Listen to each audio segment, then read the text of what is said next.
Así que vamos a empezar con la unidad 8 de espacios vectoriales, que sí lo ven en el práctico, así tienen la parte teórica de espacios vectoriales. Vamos a decir que un espacio vectorial es un conjunto no vacío de objetos que se van a llamar vectores, donde están definidas dos operaciones llamadas suma y producto por escalar, que satisfacen los 10 axiomas siguientes. ¿A qué vamos a llamar objetos? A las matrices, los polinomios, las funciones continuas, los vectores, los números, o sea, estructuras algebraicas que ya conocemos. A esas estructuras algebraicas, ¿sí?, las vamos a llamar vectores. Entonces, repito, un espacio vectorial es un conjunto no vacío de objetos que se denominan vectores, donde están definidas dos operaciones, la suma y el producto por escalar, que satisfacen 10 axiomas. Y recordemos que llamamos objetos a cuáles hay las estructuras algebraicas, las matrices, los polinomios, funciones continuas, vectores, números, etc.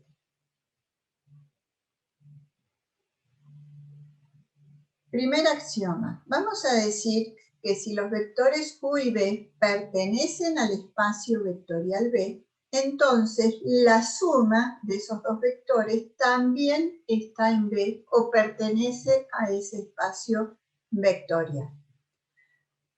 A este axioma, ¿sí?, a esto que se cumple acá, se lo llama ley de composición interna, también se lo llama ley de cerradura para la suma vectorial. También cumple con la propiedad conmutativa. Si U y B son dos vectores que pertenecen al espacio vectorial B, sumar U más B o B más U nos va a dar lo mismo. También cumple con la propiedad asociativa, dados tres vectores U, B y W que pertenecen al espacio vectorial B, vamos a decir que podemos asociar o realizar la suma de B más W y luego de U más ese resultado, y va a ser lo mismo que asociar de esta otra forma, realizar la suma de U más B y luego el resultado sumárselo al vector W. Tiene elemento neutro, si 0 pertenece al espacio vectorial B, entonces para todos los vectores U que pertenecen a ese espacio vectorial, se va a cumplir que el elemento neutro más el vector U, o que el vector U más el elemento neutro, nos va a dar como resultado, o vamos a obtener, el vector U. El vector 0, o sea, este que ponemos acá como 0, es el vector 0 o el vector nulo. Y el elemento inverso, para cada vector U que pertenece al espacio vectorial B, va a existir el opuesto de U que también pertenece al espacio vectorial B, de modo que sumar el vector U y el opuesto, ¿sí?, va a ser lo mismo que sumar el vector, el opuesto y el vector U, y eso nos va a dar el elemento neutro o vector neutro. Repasemos, volvamos sobre lo anterior. Nosotros dijimos que un espacio vectorial es un conjunto no vacío de objetos, que pueden ser cualquiera de estos objetos y que los vamos a llamar vectores. Entonces, y dijimos que en los espacios vectoriales están definidas dos operaciones, la suma y el producto por escalar. Entonces, ¿nosotros qué hicimos hasta ahora? Vimos para una de las operaciones, ¿sí?, la suma, que está definida en el espacio vectorial, vimos las propiedades que cumple, ¿sí?, a través de los axiomas que estamos proponiendo. Ahora, cuando hablamos de todo esto que estamos hablando, que decimos que U más B está en B para la ley de composición interna, que cumple con la propiedad conmutativa asociativa, que existe elemento neutro e inverso, ¿a qué nos referimos? A los vectores. ¿Y cuáles son los vectores? Y cualquiera de estas estructuras. Entonces, cuando hablamos de esos vectores que cumplen con todos esos axiomas, tenemos que pensar en qué: en las matrices, en los polinomios, en las funciones continuas, en los vectores propiamente dichos, ¿sí?, en los números. Entonces acá vimos, ¿sí?, respecto a la suma, las propiedades con las que cumple. Vamos a ver ¿qué pasa con la multiplicación por escalar? Si U es un vector que pertenece al espacio vectorial B y K pertenece a un cuerpo K, es un escalar, entonces K por U está en B. Si esto del cuerpo, nosotros más que nada nos vamos a referir a los números reales, ¿sí? Entonces, ¿qué pasa? Multiplicamos un número por un vector, una matriz, un vector, un polinomio, etc. Entonces, K por U Disculpe. está en el espacio vectorial B. Un vector U pertenece al espacio vectorial B y K pertenece a un cuerpo y es un escalar, acá hablamos del cuerpo de los números reales, entonces K por U también pertenece al espacio vectorial. Esto nos lleva a lo que denominamos ley de composición externa, porque hay un componente externo. ¿Cuál es? K, que pertenece a un cuerpo K, ¿sí? No es K, no pertenece al espacio vectorial, pero K por U sí pertenece al espacio vectorial. También se la llama ley de cerradura de la multiplicación por escalar. También la multiplicación por escalar es asociativa. Entonces, si tenemos un vector U que pertenece al espacio vectorial y dos escalares K y M, entonces podemos multiplicar el vector U por un escalar y luego el resultado multiplicarlo por el otro escalar, o multiplicar los dos escalares y luego multiplicar el resultado del producto de esos dos escalares por el vector U. También es distributiva respecto de la suma de vectores. Entonces, si tenemos dos vectores, U y B, que pertenecen al espacio vectorial B, y K, que es un escalar, entonces K por U más B, ¿sí?, es igual a K por U más K por B. Entonces, si sumamos los dos vectores y lo multiplicamos por el escalar, o si realizamos el producto por escalar para cada caso, para cada uno de los vectores, y luego sumamos, el resultado va a ser el mismo.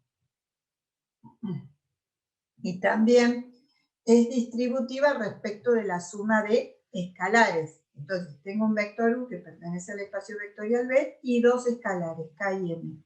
Los escalares son los que están sumando. Entonces, K por U más M por U va a ser igual a esta expresión. Entonces, podemos sumar los dos escalares y multiplicarlos por el vector U, y va a ser lo mismo que multiplicar cada uno de los escalares por el vector U y luego realizar su suma. Y el elemento neutro, ¿sí?, para la multiplicación por escalar va a ser el 1, ¿sí? Entonces, para todos los vectores que pertenecen al espacio vectorial B, se va a cumplir que 1 por el vector U va a ser igual al vector U. Entonces, el elemento neutro será el escalar 1. Entonces, estos son los 5 axiomas, o las 5 leyes, o las 5 propiedades que cumple la multiplicación o el producto por escalar, ¿sí?, en los espacios vectoriales. Entonces, volvemos a lo que es la definición del espacio vectorial, que vamos a decir que es un conjunto de objetos. Ese conjunto no puede ser vacío. ¿Cuáles son los objetos? Las matrices, los polinomios, las funciones continuas, vectores, números. A esos objetos los vamos a denominar vectores, y hay definidas dos operaciones: la suma y producto por escalar, ¿sí? Para la suma definimos 5 propiedades, ¿sí? Y la que tiene que ver con la ley de composición interna o la ley de cerradura para la suma vectorial dice que si dos vectores del espacio vectorial B, ¿sí?, si estos dos vectores pertenecen al espacio vectorial B, su suma también pertenece a B. Y respecto a la ley de composición externa o ley de cerradura para la multiplicación, que dice que si U es un vector que pertenece al espacio vectorial B y K un escalar, ¿sí?, que pertenece a un cuerpo, un conjunto de números, entonces, ¿qué va a ocurrir?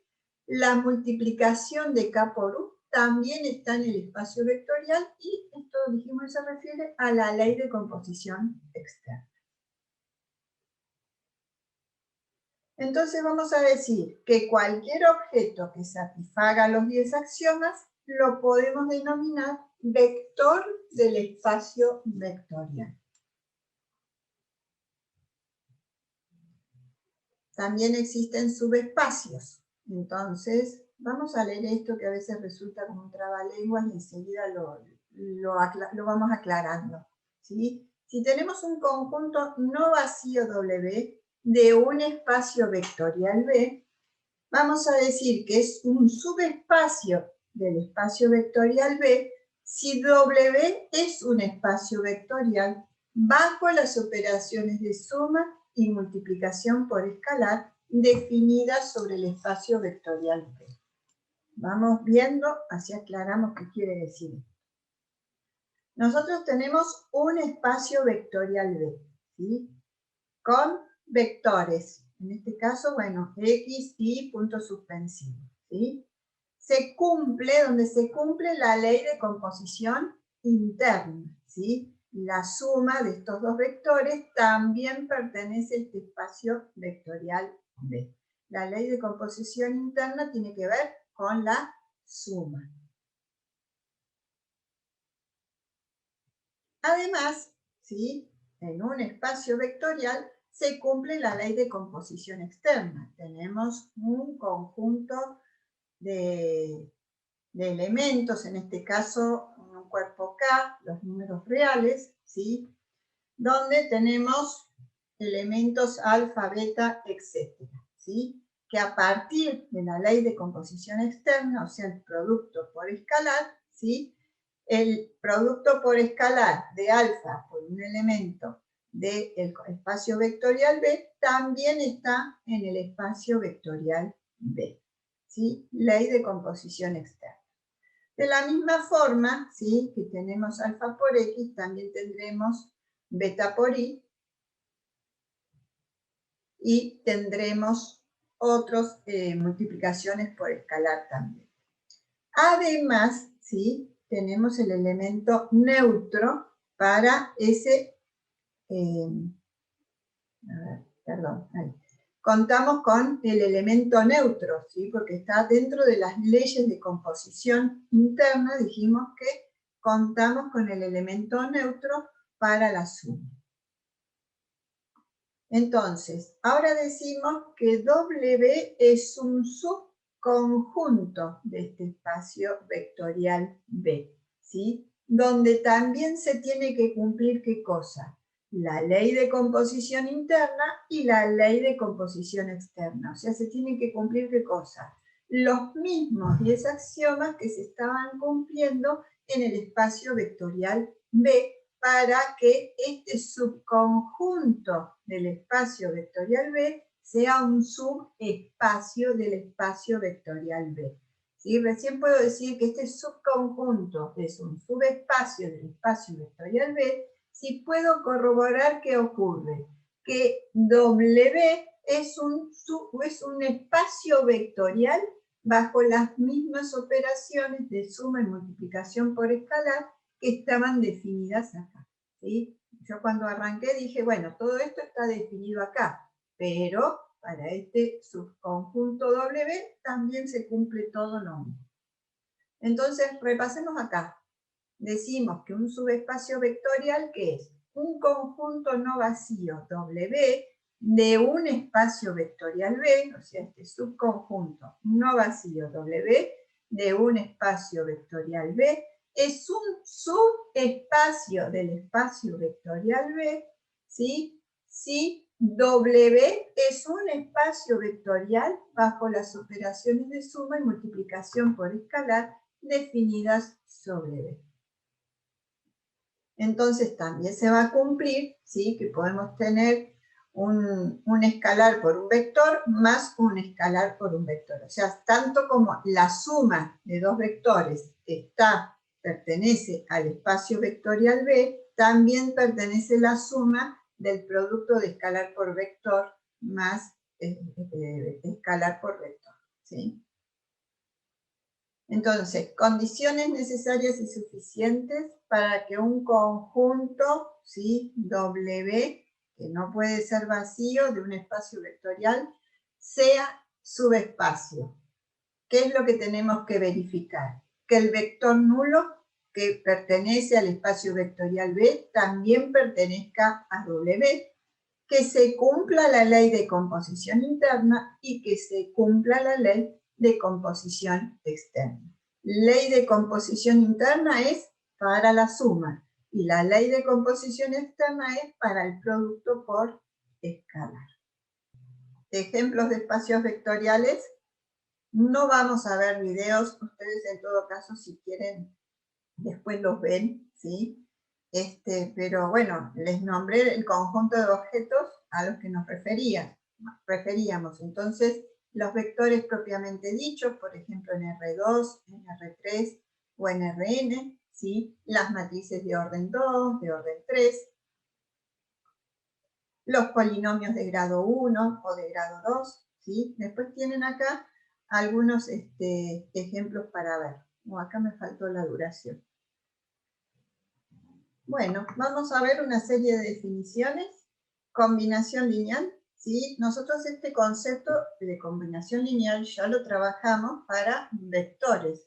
Lo que vamos a hacer ahora es extender esta idea de combinación lineal que vimos con los vectores propiamente dichos, que lo vimos en R2, en R3, en general en Rn, lo extendemos a lo que son, ¿qué? Los espacios vectoriales. En los espacios vectoriales los objetos son ¿cuáles? No solamente los vectores propiamente dichos, sino las matrices, los polinomios, etc. Entonces, extendemos esta idea de combinación lineal hacia otras estructuras algebraicas. Entonces, vamos a decir que un vector W es combinación lineal de este conjunto de vectores si se puede expresar de esta forma, ¿sí? Esto es una combinación lineal, donde los K por I son escalares.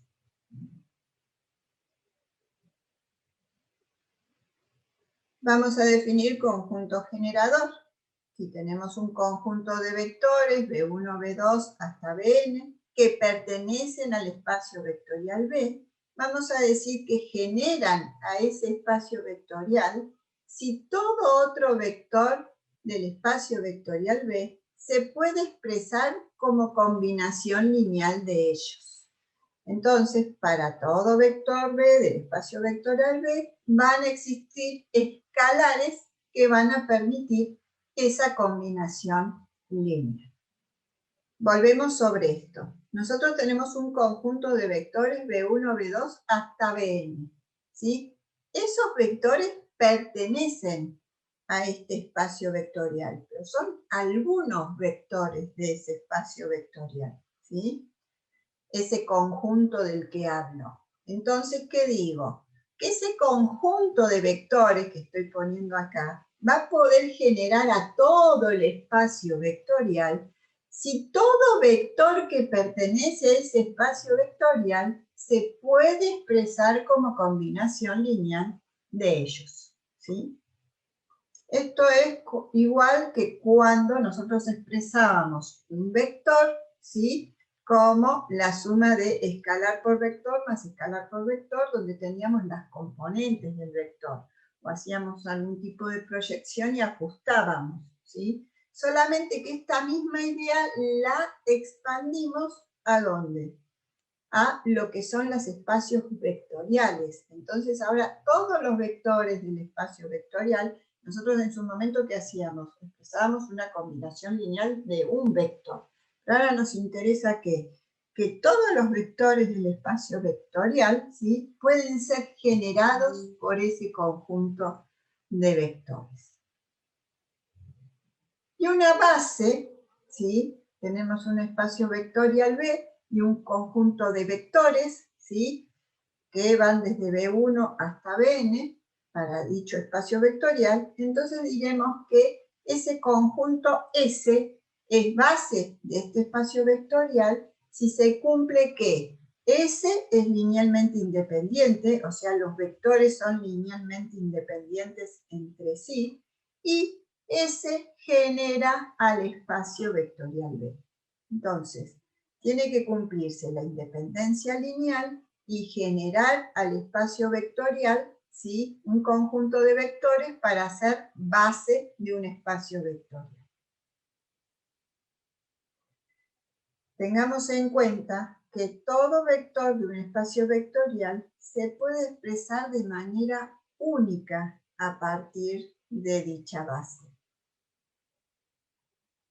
Y recordemos, ¿sí?, que los vectores de una base van a ser linealmente independientes si se pueden expresar mediante esta combinación lineal, ¿sí? ¿Cuál es la combinación lineal? Aquella donde el vector nulo puede expresarse como una combinación de los vectores B1, B2 hasta Bn, o sea, los vectores de este conjunto S, siendo todos los escalares como nulos. O sea, la única forma de obtener el vector nulo tiene que ser a través de ¿qué? De escalares nulos. Entonces, en ese caso decimos que los vectores son linealmente independientes. Como para aclarar estas ideas, lo que vamos a hacer es comentar como ejemplo, ¿sí?, la carta de un restaurante, ¿sí?, y la formación de colores, para ver cuándo, ¿sí?, un conjunto de vectores es base, cuándo es generador y cuándo es linealmente independiente. Claro está, ¿sí?, que se trate de un conjunto de vectores linealmente independiente o generador, los expresamos a través de combinaciones lineales. Entonces, pensemos que vamos a un lugar donde vamos a pedir, pedimos la carta, ¿sí? Y tendrán, bueno, la carta con los platos, ¿sí?, que ofrezcan al público. Entonces, ¿qué es lo que vamos a tener? Supongamos que se tratara de menúes, ¿sí? Un conjunto de menúes o cosas que el lugar ofrece al público.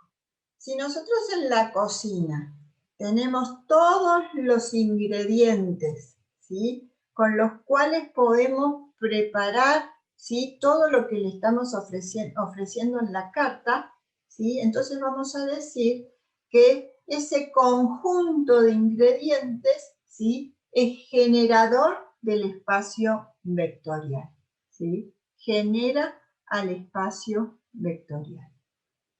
En cambio, si yo tengo un conjunto de ingredientes, ¿sí?, con el cual no puedo preparar todo lo que estoy ofreciendo en la carta, entonces, ¿qué voy a decir? Que ese conjunto de ingredientes no es generador, ¿sí?, de mi espacio vectorial. Si el caso fuera que dentro del conjunto de ingredientes tengo huevo y aceite y además mayonesa, además de un montón de otros ingredientes con los que preparo ese menú. Como la mayonesa se prepara con huevo y aceite, ¿sí?, tengo una dependencia lineal. Entonces, ese conjunto de vectores o ese conjunto de ingredientes, ¿sí?, no va a ser linealmente independiente. En cambio, si no tengo mayonesa, pero tengo huevo y aceite y puedo generar la mayonesa que ofrezco en mi carta, entonces ese conjunto de ingredientes va a ser linealmente independiente. Y bueno, si tengo un conjunto de ingredientes que es linealmente independiente entre sí, o sea, a partir de uno o de otros no se puede hacer algo que ya tenemos, ¿sí? Entonces el conjunto es linealmente independiente y además es generador del espacio vectorial, o sea, puedo producir todo lo que estoy ofreciendo en mi carta, entonces ese conjunto, ¿sí?, va a ser base del espacio vectorial. Con la formación de colores pasa algo similar. Si nosotros tenemos los tres colores primarios, podemos, ¿sí?, generar toda la gama de colores que conocemos, ¿sí? Entonces, si nosotros tenemos una pinturería y tenemos los tres colores primarios, podemos decir que es un conjunto de vectores linealmente independientes, porque a partir de 2 no se puede generar el tercero, ¿sí? Entonces, si tenemos, como es rojo, amarillo y azul, tenemos los 3 colores básicos, ¿sí? Son linealmente independientes entre sí, y además generadores del espacio vectorial, porque generan ¿qué? Todos los colores posibles.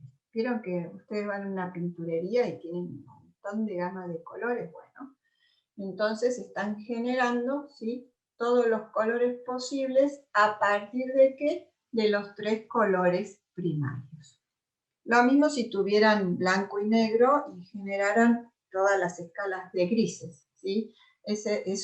Los 3 colores primarios, o los 2, en el blanco y el negro, si fueran dos conjuntos distintos, ¿sí? Generan espacios vectoriales, son base, ¿sí? Porque además son linealmente independientes en cada caso. Bueno, después tienen unos videos para ver, ¿sí? Como Profe, para ver algunos ejemplitos, ¿sí? hay algo que, digamos, no sé si me quedó claro o no. ¿Pueden ser base y generador a la vez? O sea, si es base, tiene que ser generador y linealmente independiente. Claro, siempre y cuando no haya un vector dependiente de otro, es base también, digamos. Mira, si se cumple que es generador y no es linealmente independiente, no es base. Si se No, cumple la independencia lineal, pero no genera, ¿sí? En el caso del menú, no puedo, es linealmente independiente porque con los ingredientes no tengo otros que a partir de un conjunto de ingredientes produzca un ingrediente que tengo. Entonces es linealmente independiente, ¿sí? Entonces, y si con todo ese conjunto de elementos linealmente independientes, o ingredientes linealmente independientes, no puedo generar todo el menú, entonces no es generador, no es base. ¿Está? estamos, profe. Esto suele ser muy importante cuando se necesitan fabricar cosas. Por ejemplo, en un autopartista estas ideas son muy importantes, que no me pongo a dar ejemplos de esos porque es un lío, ¿sí? Me quedo con lo conceptual y si entienden cuál es la idea de la independencia lineal y del generador. Bueno, tienen unos vectores para ver con unos vectores, unos videos para ver con unos ejemplitos. La dimensión, ¿sí? Va a estar dada por el espacio vectorial, seguimos hablando, ¿no? Va a estar dada por la cantidad de vectores en una base, que por supuesto dijimos que implica independencia lineal. Y en un espacio vectorial puede haber bases distintas, porque puede haber distintas combinaciones de vectores linealmente independientes en un espacio vectorial, ¿sí? Que sean base de ese espacio vectorial. Entonces puede haber más de una base en un espacio vectorial. O sea, que ese conjunto sea linealmente independiente y además generador.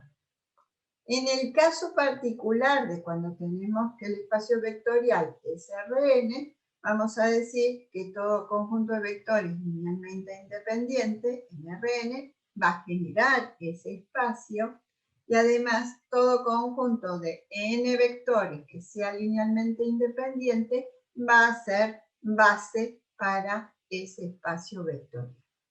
Esto es una particularidad, ¿sí? De el espacio vectorial R. Bueno, vamos a ver unos conceptos que después nos permiten entender algunas cuestiones en la unidad siguiente, que tiene que ver con espacios de filas o renglones y espacios de columnas, que son espacios vectoriales asociados con las matrices. Vamos a decir que dada una matriz de orden m por n, descrita en forma genérica, donde las filas son, ¿sí? R1 por renglón, o fila 1 también se le puede decir, corresponde a 1, 1, a 1, 2, hasta a 1n, ¿sí? El renglón 2, A21, A22, hasta A2n, y así sucesivamente hasta llegar al último renglón de la matriz, AM1, AM2, AMN. Entonces tenemos m vectores fila, donde cada vector fila tiene n elementos, ¿sí? Entonces vamos a decir, respecto a esto de los espacios vectoriales asociados a las matrices, que el espacio de filas de la matriz A es el subespacio Rn generado por los m vectores filas de A. ¿Cuál es el espacio que se está generando? Rn, el que tiene que ver con la cantidad de elementos que tienen cada una de las filas de la matriz A.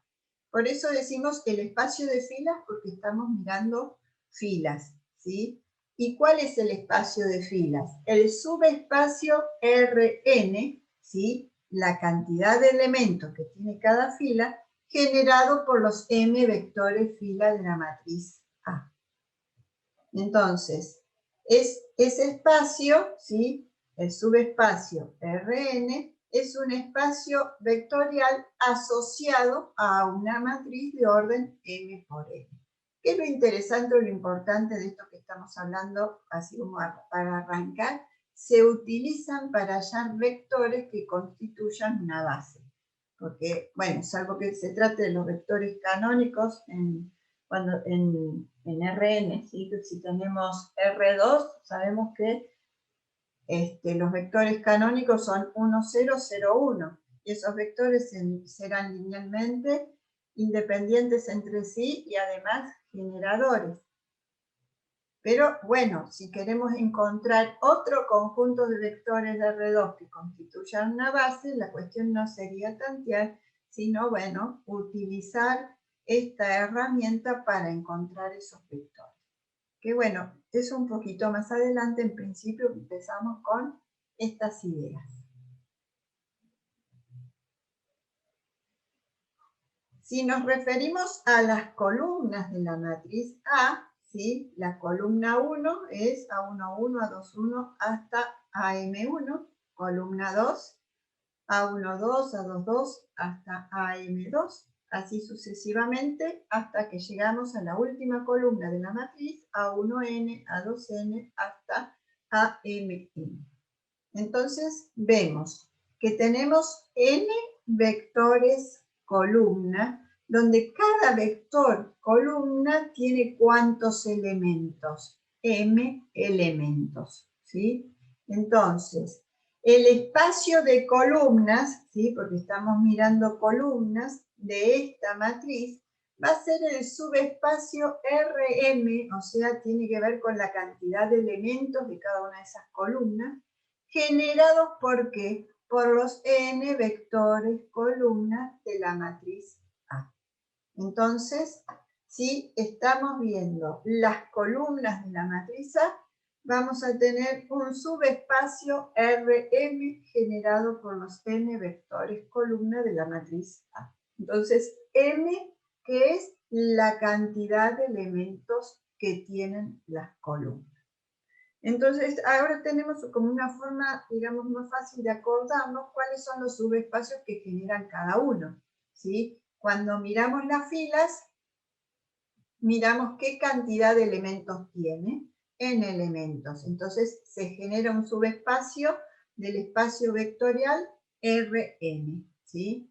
Rn que está generado por los m vectores filas de la matriz A. Y cuando miramos columnas, ¿cuál es el subespacio generado? Rn, que está relacionado con la cantidad de elementos que tiene cada una de las columnas de la matriz A. Por ejemplo, ¿sí? Tenemos esta matriz A, ¿sí? Los vectores filas son 2, 1, 0, 3, menos 1, 4. ¿Cuántos elementos tienen esos vectores fila? 3 elementos. Entonces, ¿qué es lo que se está generando?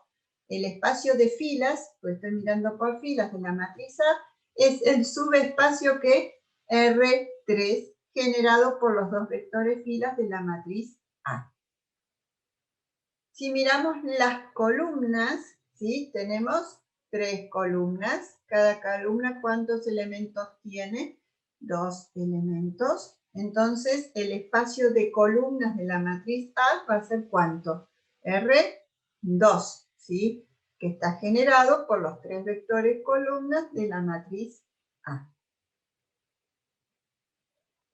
Vamos a tener en cuenta una serie de cuestiones, porque nosotros, ¿qué queremos? Vuelvo acá, a partir, ¿sí?, de espacios vectoriales asociados a las matrices, ¿sí?, vamos a ver de encontrar vectores que constituyan una base, ¿sí? Eso por un lado, pero aparte de esto tiene una interpretación conceptual que después en su momento la vamos a reflotar. Entonces, como se trata de matrices, a partir de las cuales nosotros queremos encontrar estos espacios o estos subespacios vectoriales, recordemos también que los subespacios vectoriales son espacios vectoriales en sí mismos, entonces, sobre las matrices puede haberse ¿qué? Aplicado operaciones elementales de filas o de renglones. Entonces, ¿qué? Nos interesa saber que no cambian el espacio de renglones, ¿sí? Si aplicamos operaciones elementales sobre las filas de una matriz, no cambia el espacio de filas. O sea, ¿qué va a ocurrir? Cada una de las filas va a seguir teniendo la misma cantidad de elementos, no cambia ese espacio de filas. Teniendo en cuenta que todo espacio vectorial es cerrado para la suma y para la multiplicación por escalar, admite cualquier combinación que resulte de aplicar operaciones elementales, porque si ustedes se fijan, las operaciones elementales, ¿en qué consisten? En multiplicar, ¿sí?, un vector por un escalar, en multiplicar, lo que hacíamos era multiplicar un vector fila por un escalar, ¿sí?, intercambiar filas y además multiplicar una fila por un escalar y sumarse la otra. O sea, todo lo que vimos sobre las propiedades de los espacios vectoriales, ¿sí?, abarcan todo esto que tiene que ver con ¿qué? Con las operaciones elementales de fila. O sea que no hay ningún problema con esto. Además, podemos determinar una matriz escalonada donde los vectores fila de dicha matriz distinto de 0 van a constituir la base para el espacio de renglones de la matriz A. Esto que estábamos hablando de encontrar vectores que constituyan una base. ¿Cómo lo hacemos eso?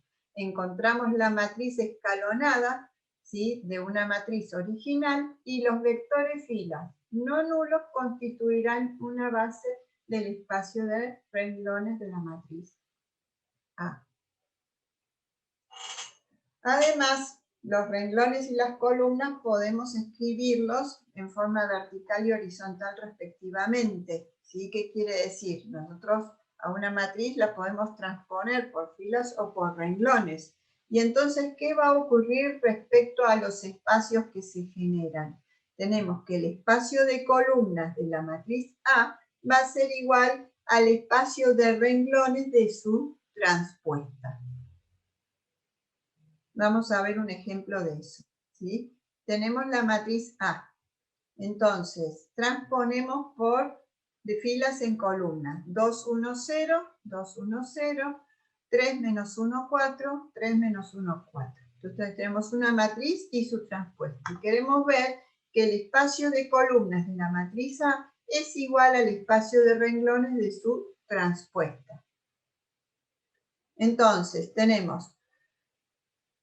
Acá estamos viendo espacio de columnas, o sea, tenemos 3 columnas y cada columna tiene 2 elementos, ¿sí? Entonces, el espacio de columnas de A va a ser R2. Y acá tenemos que ver el espacio de renglones. Tenemos 3 renglones y cada renglón tiene ¿cuántos? 2 elementos.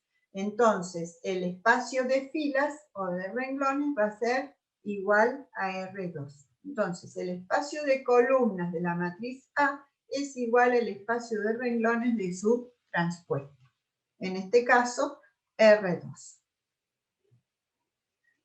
Además, la dimensión del espacio de renglones o de columnas de la matriz, que se conoce como rango de la matriz, tiene que ver con ¿qué? Con la cantidad de vectores de la base, ¿sí? La cantidad de vectores en una base me da el rango de la matriz.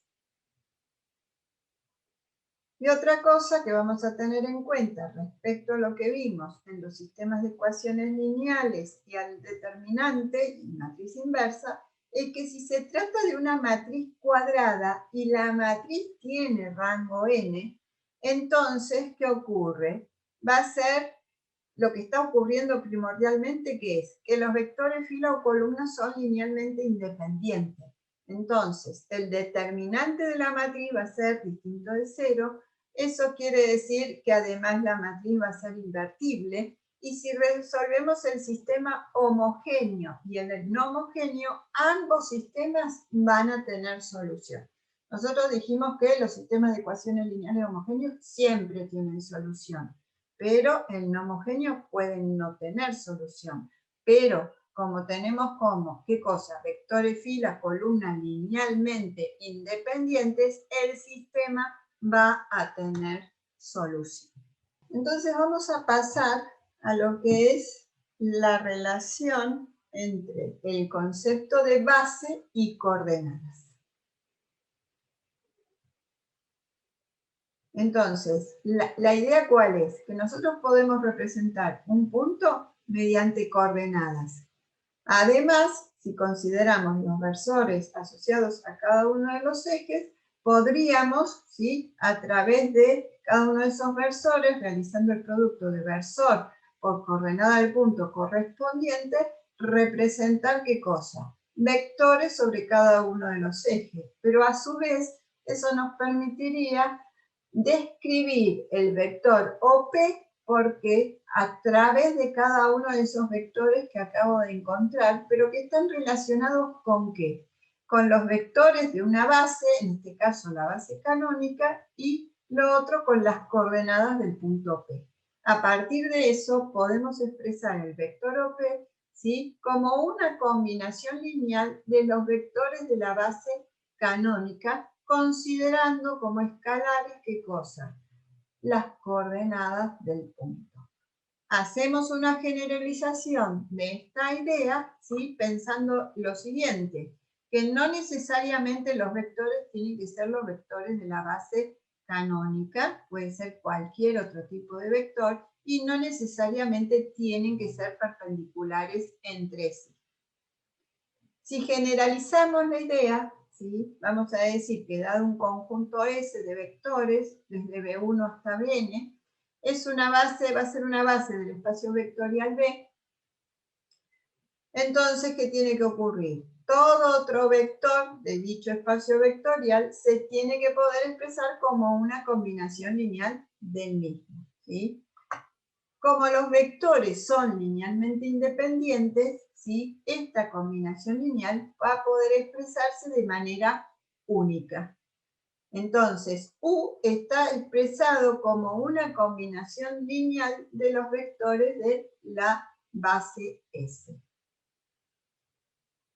Entonces, recién dijimos, si expresamos un vector mediante una combinación lineal de los vectores de una base, ¿sí?, los numeritos que acompañaban acá, que dijimos, que eran las coordenadas del punto. Entonces, todos estos numeritos o escalares que están acá son las coordenadas, lo que vamos a denominar coordenadas, ¿sí? Serán coordenadas de un punto. Antes lo vimos para un punto en el plano, ¿sí? Tenemos que abstraer un poco y pensar en el punto este que está dado para un espacio vectorial Rn. Entonces dijimos que esta es la expresión del vector U en función, ¿sí?, de la base S, de los vectores de la base S. Y los escalares C1 hasta N se los denomina coordenadas del vector U relativas a la base S. Coordenadas del vector U relativas a la base S.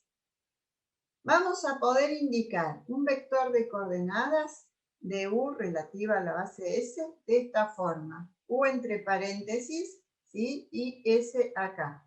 Entonces, cuando leemos esto, ¿qué leemos? O sea, nos viene ¿qué? Esto. Esto se lee el vector, ¿sí? El paréntesis, el vector de coordenadas del vector U relativa a la base S, ¿sí? Y entonces eso corresponde a todas esas coordenadas. Y también podríamos indicarlo como matriz de coordenadas del vector U relativo a la base S. Eso tiene una notación con corchetes. Entonces, vemos los corchetes, esto puesto de esta forma, y leemos matriz de coordenadas del vector U respecto de la base S. ¿Sí? Entonces, esta es la notación para hablar del vector de coordenadas del vector U respecto a la base S, y esta es la notación para hablar de matriz de coordenadas del vector U respecto de la base S. Nosotros lo vamos a nombrar y lo vamos a utilizar de esta forma. La bibliografía es, digamos, amplia en cómo llamar y describir, ¿sí? A veces van a ver esta notación y que le dicen matriz de coordenadas, ¿sí? O indistintamente le dicen vector de coordenadas con una notación u otra. Nosotros nos vamos a manejar con esta notación y vamos a hablar de la matriz de coordenadas del vector U relativo a la base S. Entonces, volvemos a estas ideas, ¿sí? Porque son muy importantes. Nosotros dijimos, tenemos las coordenadas de un punto, los versores asociados a cada uno de los ejes. A partir de estos versores encontramos estos dos vectores, a partir de los cuales podemos expresar el vector OP como una combinación de lineal respecto a estos vectores, ¿sí? Y la combinación lineal está compuesta ¿de qué? De vectores de la base y coordenadas del punto. Entonces, esta es la combinación lineal de OP, es OP respecto de la base S, sería que está conformada con los vectores I y J, ¿sí? Cuando hablamos de la matriz de coordenadas, ¿qué hablamos? De las coordenadas de este vector respecto a esta base, ¿sí? Coordenadas de este vector, ¿sí? Pero respecto a esta base, porque todo lo que conforma esta suma de productos de escalares por vectores tiene que ver con que podemos conformar este vector. Por eso A y B son las coordenadas de este vector respecto de ¿qué? De esta base, ¿sí? Respecto de lo que podemos, ¿sí? A partir de considerar estas coordenadas de punto y estos dos vectores, ¿sí? Conformar ¿qué cosa? Este vector OP.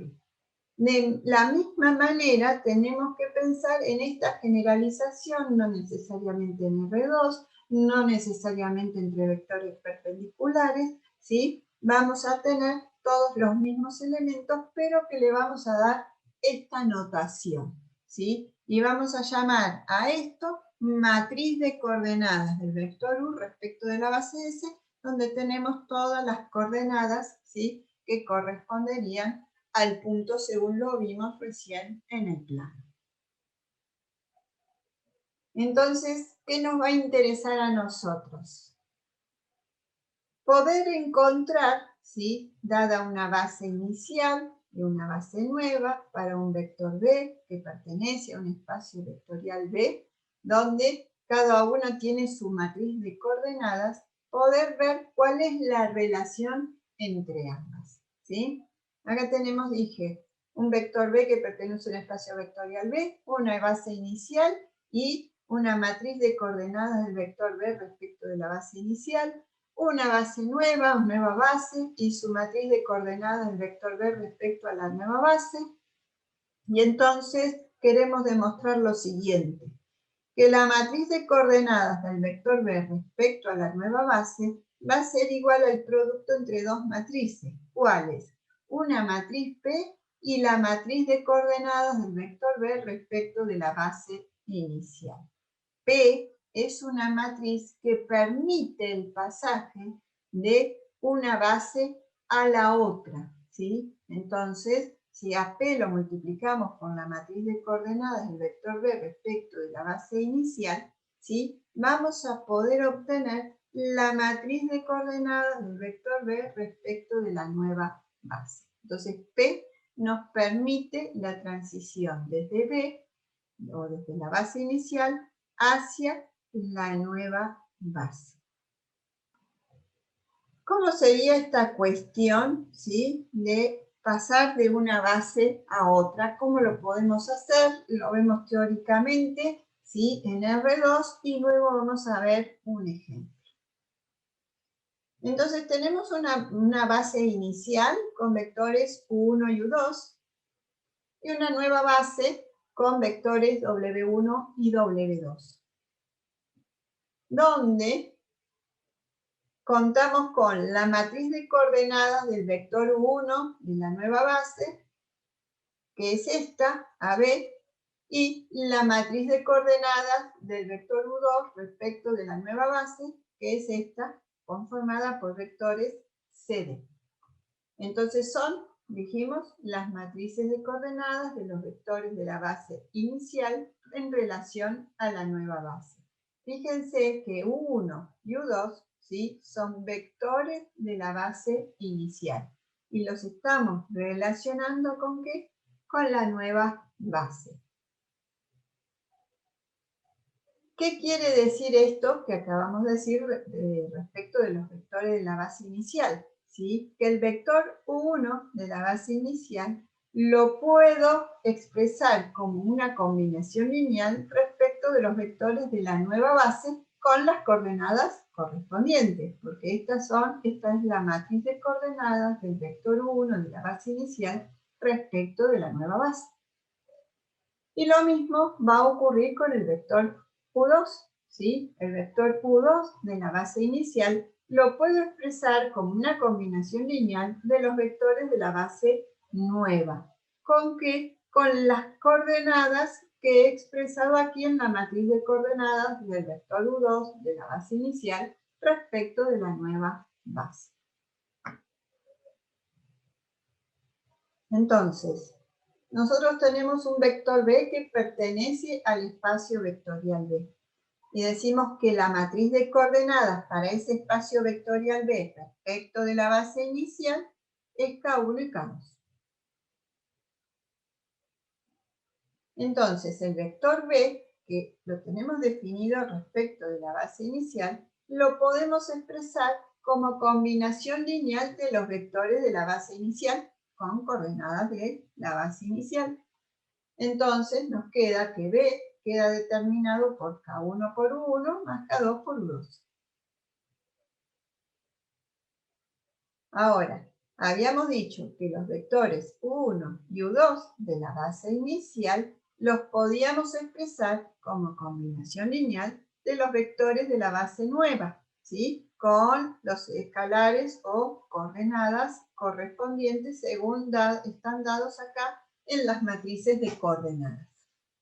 Entonces, si reemplazamos U1, ¿sí?, por su combinación lineal, AW1 más BW2, y el vector U2 por su combinación lineal, CW1 más BW2, y trabajamos un poco algebraicamente, ¿qué hacemos?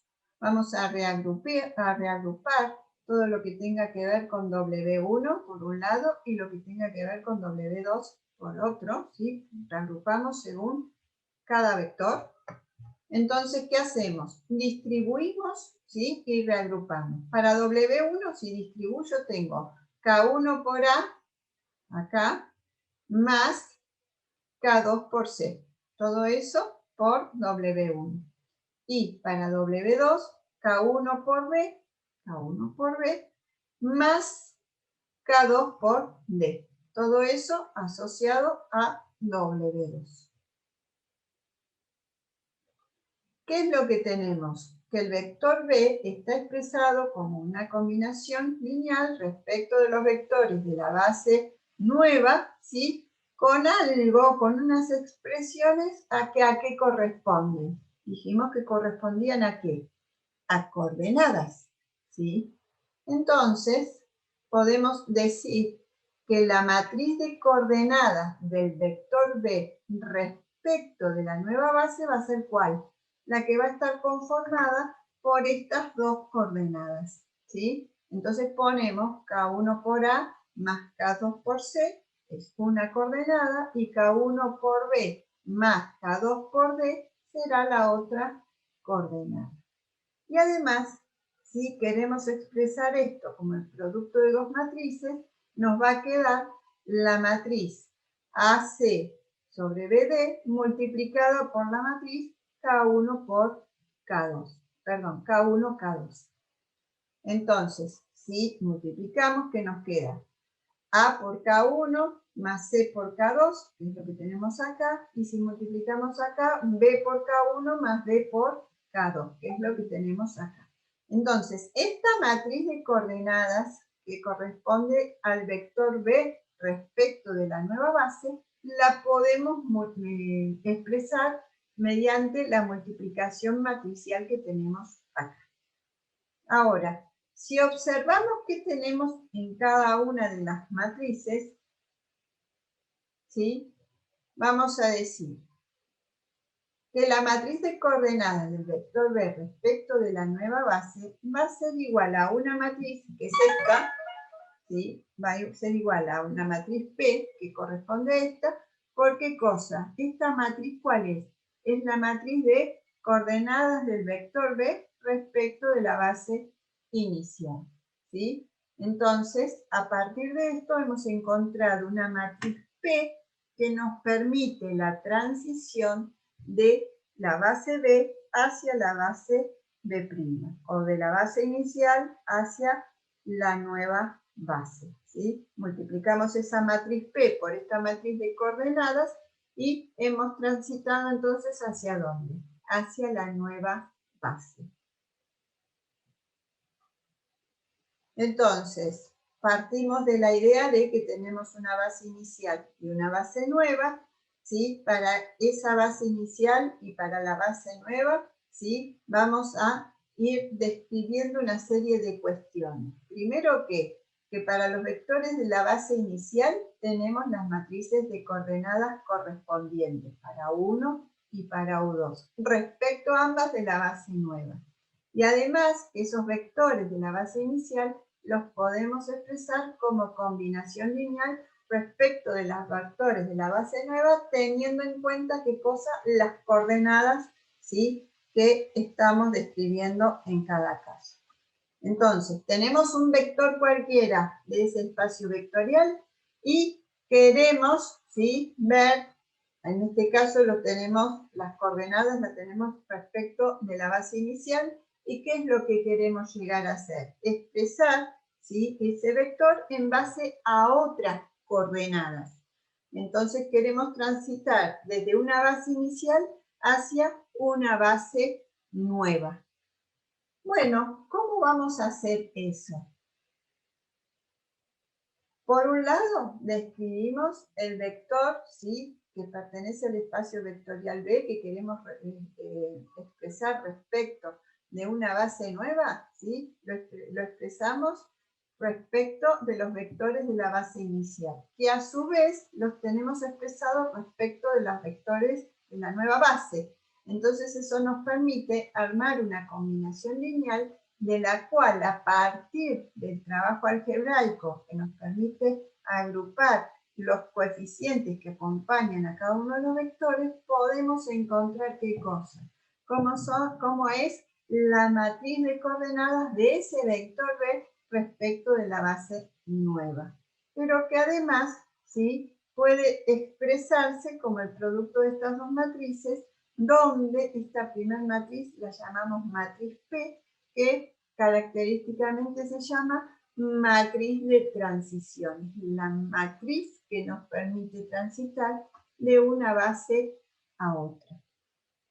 Esa matriz de transición tiene en sus columnas una característica.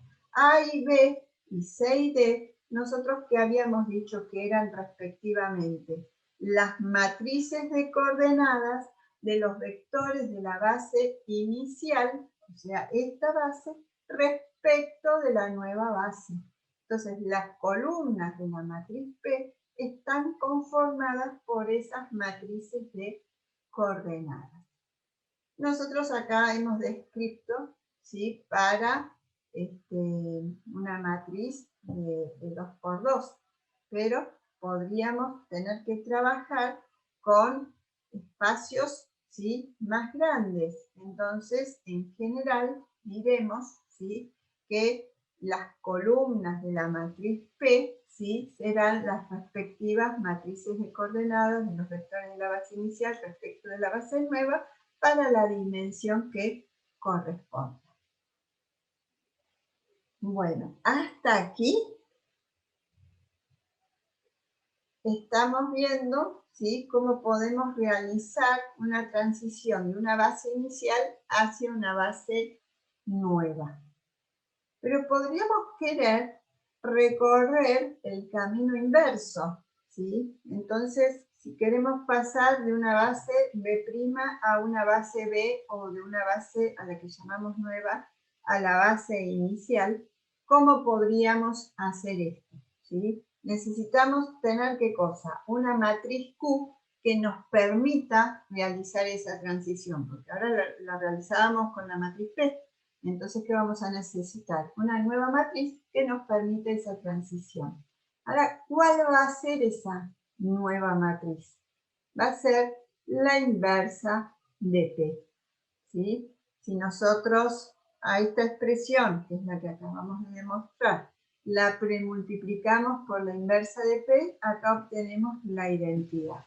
Entonces, ¿qué nos queda? Que la matriz de coordenadas del vector B respecto a la base inicial va a ser igual a ¿qué?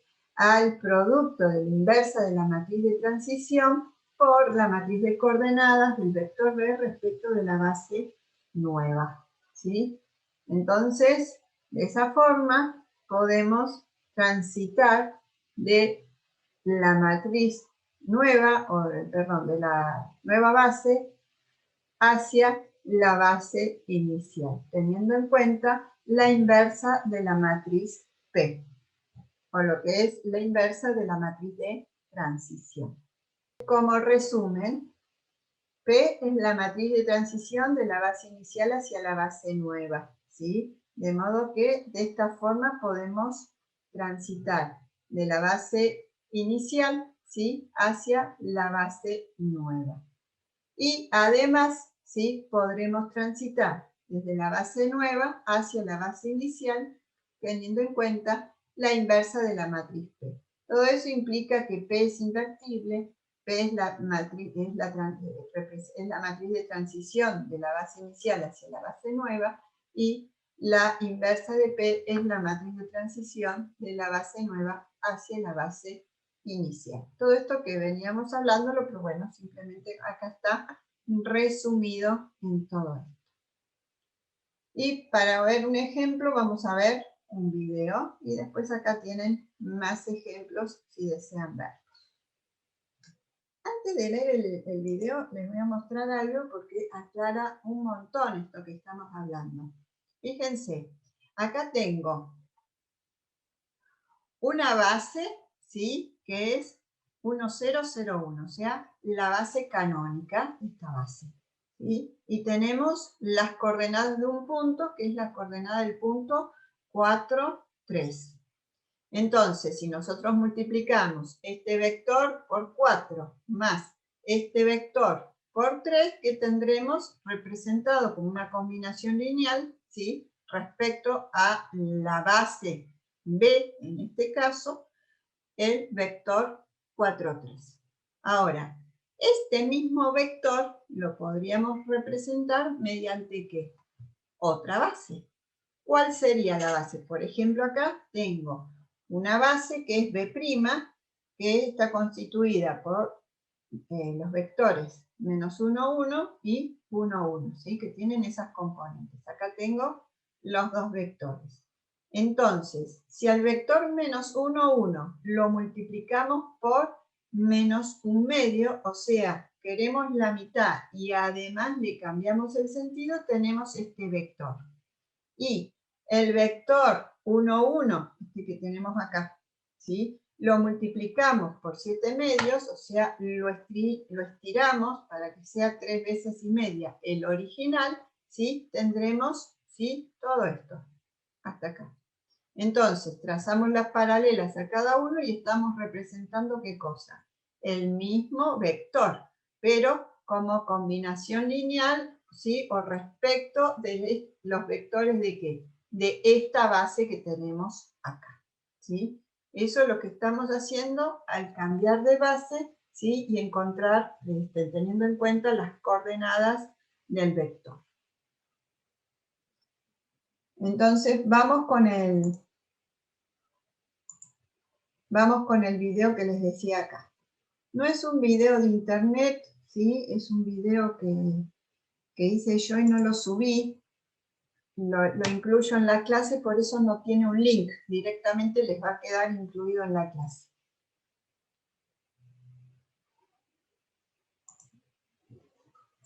Bueno, entonces en el ejemplo tenemos una base con vectores U1 y U2 y otra base con vectores B1 y B2. El vector U1, ¿sí? 1, 0, y el vector U2 es igual a 0, 1, y los vectores B1, el vector B1 es 1, 1, y el vector B2 es igual a 2, 1. Y nosotros queremos determinar la matriz de transición P que nos permite transitar desde la base inicial hacia la nueva base. Ahí les pongo el video. Expresar los vectores de la base inicial respecto de la base nueva.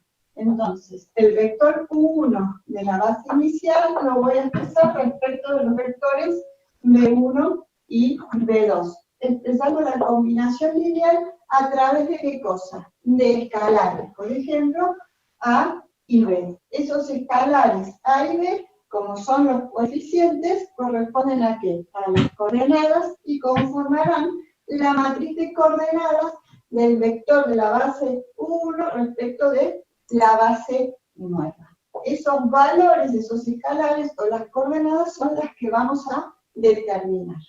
De la misma forma expreso el vector U2. Entonces, voy a decir que el vector U2 de la base inicial lo voy a expresar como combinación lineal respecto de los vectores de la base nueva B1 y B2. Y estos van a estar también vinculados, ¿por qué? Por escalares que van a representar su respectiva matriz de coordenadas. Entonces vamos a poner acá C y D. Ahora, como nuestros vectores, ¿sí?, tienen valores, vamos a reemplazar, despejar y calcular. Entonces empecemos con esto. Vamos a reemplazar el vector 1, ¿sí?, es 1, 0, igual a por vector de la base nueva, 1, 1, más B por el otro vector B2, 2, 1. Entonces simplemente hacemos cuenta para plantear las ecuaciones para resolver y nos va a quedar que 1 es igual a A por 1, A, más B por 2, 2B. Y 0 va a ser igual a A por 1, A, más B por 1. O sea, nos queda B. De este sistema de ecuaciones, bueno, vamos a resolver de alguna forma. En este caso, ¿sí?, no nos queda totalmente hecho, pero como es un sistema de 2 por 2, y acá tenemos que no igual es igual a 0, vamos a poder despejar.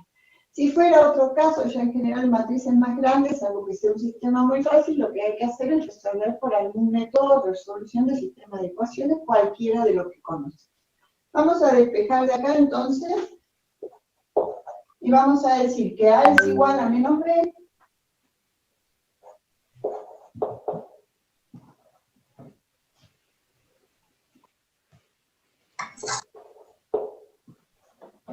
y si nos venimos en esta, reemplazamos acá, porque A es igual a menos B, ponemos acá menos B,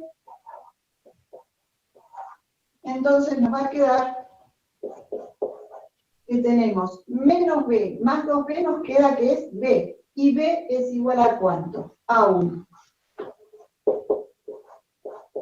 Entonces, si b es igual a 1, reemplazamos acá, vamos a obtener que a es igual a menos 1. ¿Sí?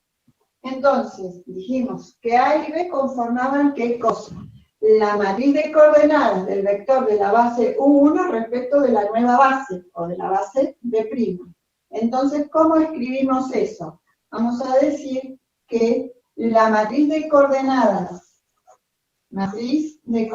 del corchete del vector U1 de la base inicial respecto de la nueva base va a ser igual a ¿qué cosa? A B. Entonces, menos 1, 1.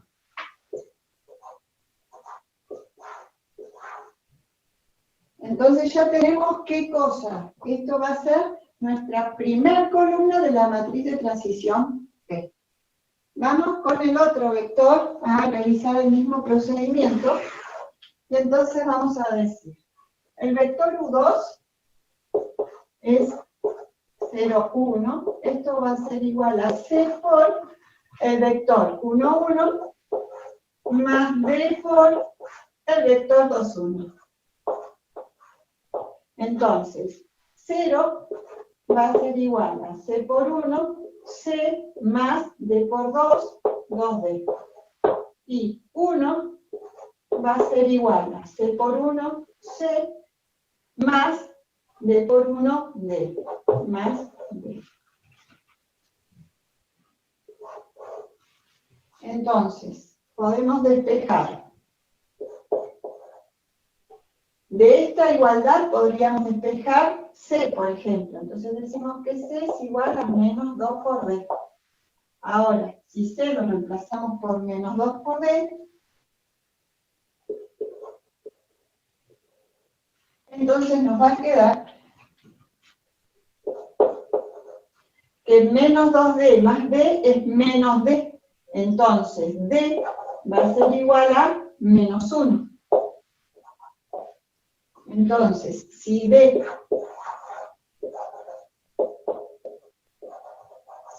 es igual a menos 1, y reemplazamos aquí por menos 1, nos va a quedar que C es igual a menos 2 por menos 1, nos quedará 2.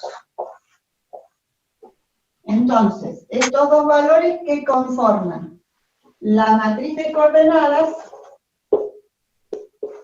del vector U2 de la base inicial respecto de la nueva base. Esto va a ser igual ¿a qué cosa?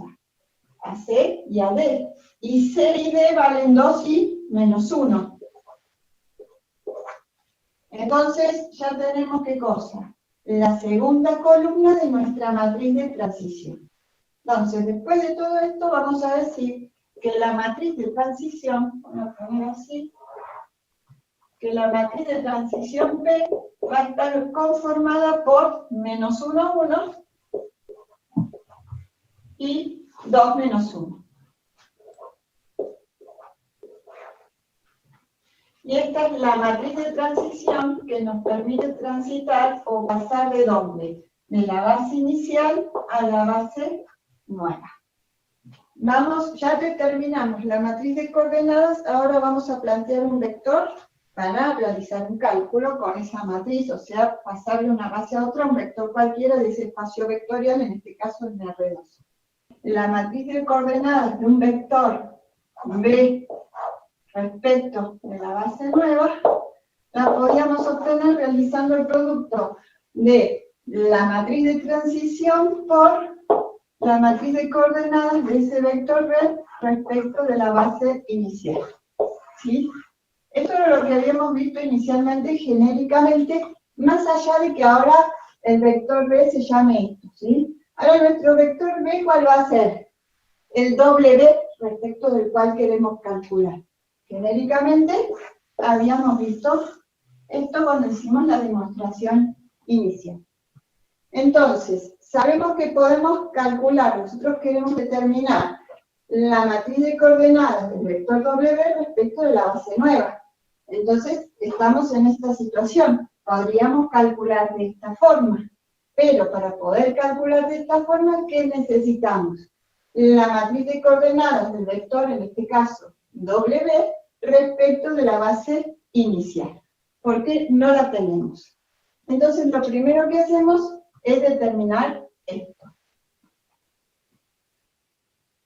Entonces, vamos a expresar este vector W como una combinación lineal respecto de ¿qué? De los vectores de la base inicial para poder determinar esta matriz de coordenadas.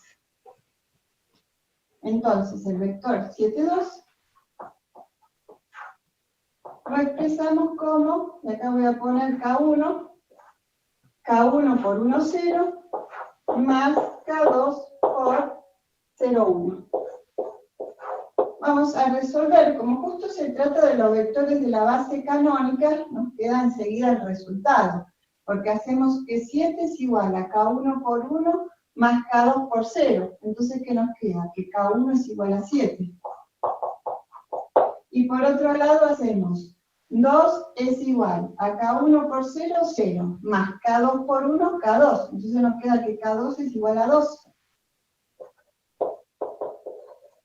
Entonces, con estos valores hemos obtenido la matriz de coordenadas del vector W respecto de la base inicial. Y eso es igual a ¿qué cosa? A K1, K2, o sea, 7, 2. Entonces, una vez que tenemos esta matriz, estamos en condiciones de realizar ¿qué cosa? Este producto para obtener esta matriz de coordenadas. Entonces vamos a decir que la matriz de coordenadas del vector W respecto de la nueva base va a ser igual. Escribimos P, que es menos 1, 1, 2, menos 1, por la matriz de coordenadas del vector W respecto de la base inicial. Entonces ponemos 7, 2. Entonces, la matriz de coordenadas del vector W respecto de B' con la base nueva va a ser igual. Y hacemos la multiplicación. Menos 1 por 7, menos 7, más 2 por 2. Voy a poner alguna cuenta. Sí, menos 7, más 4, y 1 por 7, 7, menos 1 por 2, 2. Entonces, esto va a ser igual a menos 7 más 4, nos queda 3, menos 3, y 7 más 2 nos queda 9. Verifiquemos por duda que las cuentas estén bien. Menos 1 por 7, menos 7, más 2 por 2, 4, entonces nos quedará menos 3, y 1 por 7, 7, menos 1 por 2, 2, menos 2, acá es negativo. Me equivoqué, menos mal que revisé. Menos 2, entonces nos queda 7 menos 2, 5.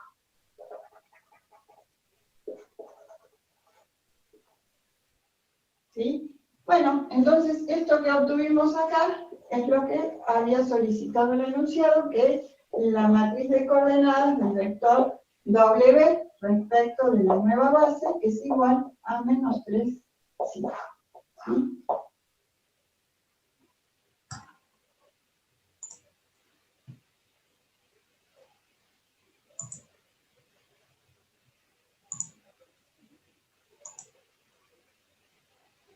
Bueno, eso es todo.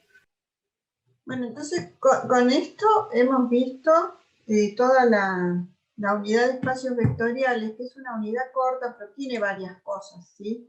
Que vimos. Por un lado, todo lo que tiene que ver con lo que es un espacio vectorial, porque de ahora en más trabajamos con los espacios vectoriales, ¿sí? La idea del subespacio. Y además vimos algunas definiciones que tienen que ver con la combinación lineal, el conjunto generador y la base, porque de ahora en más también son muy importantes las bases, que las vamos a trabajar. Y además de las definiciones de base, ¿sí? Y agregamos la idea de la dimensión, y a partir de eso trabajamos o vimos el tema de espacios de filas y de columnas que son espacios vectoriales asociados a matrices, que dentro de lo que nosotros lo vamos a usar, nos permiten hallar vectores que constituyen una base y además nos brindan ciertos elementos conceptuales para el tema de transformaciones lineales. Y además de eso, ¿qué vimos? La relación entre el concepto de base y coordenadas, de modo de, dado un vector en un espacio vectorial, ver de poder pasar o transitar, ¿sí?, de una base a otra. Entonces serían tres grupos de cosas. Por un lado, todo lo que tiene que ver con la definición y acción de los espacios vectoriales subespacio, las definiciones que tienen que ver con base y dimensión, y luego esta idea del cambio de base.